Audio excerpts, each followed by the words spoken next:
But before we get into the actual configuration of our network policy server, I think it's important for us to take a look at exactly what we're attempting to accomplish here.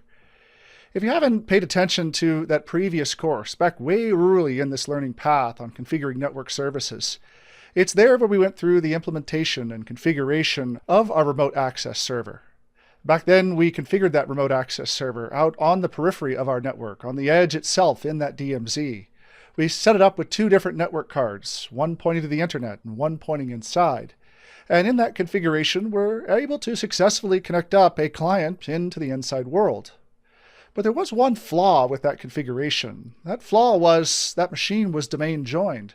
And the firewall rules required to get a domain joined machine out in a DMZ, connected up to the rest of the resources that make it domain joined, are something that most security professionals don't really like.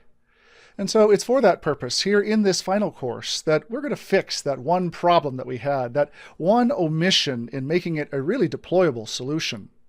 And so I'd highly recommend, if you haven't taken a look at that course, you might just flip backwards a bit, because everything we'll be talking about here assumes that you've watched all the way through to the very end of that course itself. Now, what have we done thus far? What did we do back in that course?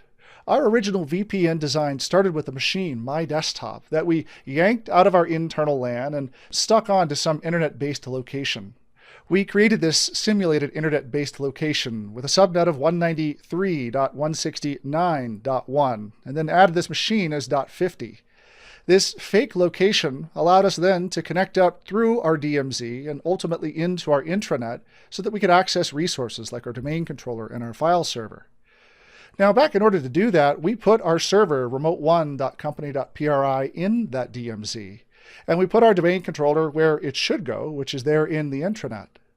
In doing that, we configured those two network cards, the one here on the left and the one there on the right, so that machine Remote 1 split its attention between the rest of the internet and everything inside our LAN.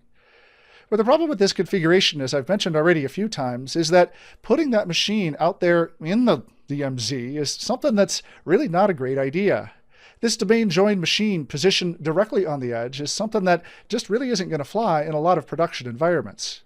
And so what we need to do here is make use of our NPS server to offload the authentication part of our remote access and pull it back into the protected confines of our intranet.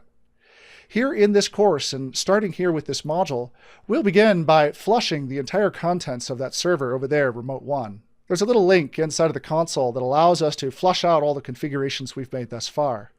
Now, we're doing this also because we want to take that machine and remove it from the domain company.pri and drop it instead into a workgroup. Its location there in a workgroup means that it doesn't require all those extra connections back over to our domain controller inside the LAN. But we still need some way of authenticating those machines, my desktop that sits out in the rest of the world, so we know who's coming in and whether or not they have the permissions to be able to do so. And so in order to accomplish that, we need another server that sits inside our protected intranet that performs the authentication on behalf of our now workgroup-based Remote 1 server. It's this server NPS1 that is our network policy server we'll be configuring here in just a minute. And notably, notice that none of the networks here change really at all. There are some fewer firewall ports that are required to connect Remote 1 to NPS1, but we still have the need for a network connection to the outside world and a network connection to the inside world. This offloading of these authentication services to a network policy server is done through a protocol called Radius.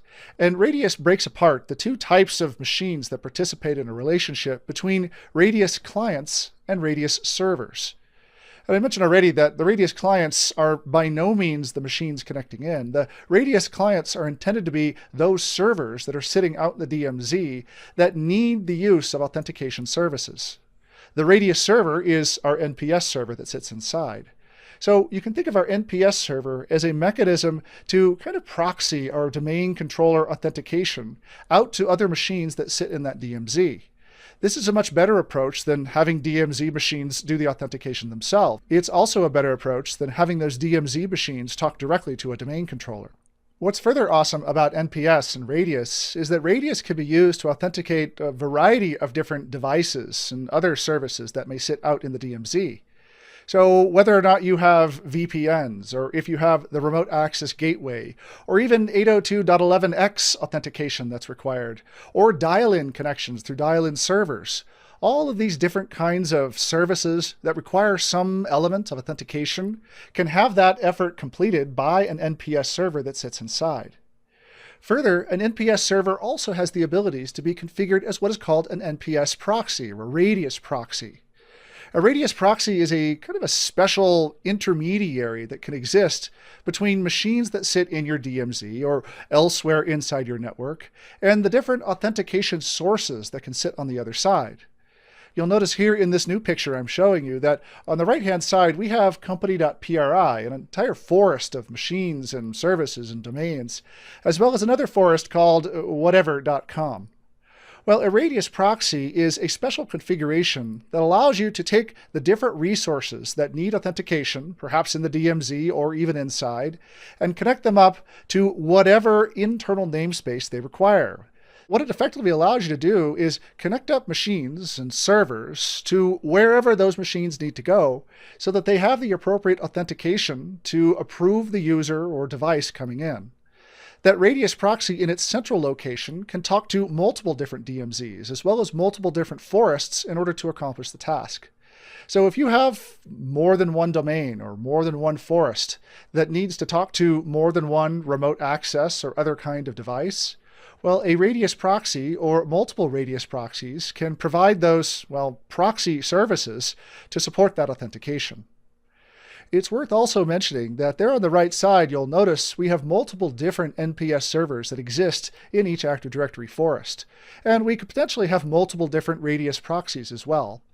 The radius service, as well as the NPS solution, the roll and roll service you install, has the abilities to load balance these incoming requests across multiple different machines. You may need to create radius groups or groups of machines to support the load balancing of that traffic across multiple different servers. And in a production world, having multiple servers is just great so that you never have to incur any downtime when it comes time to reboot machines. Our environment here will focus on the single server scenario. One NPS server on the inside that connects to our remote access server on the outside, so that we can understand the simplest implementation of how Radius can be used to supply internal authentication for external devices and clients.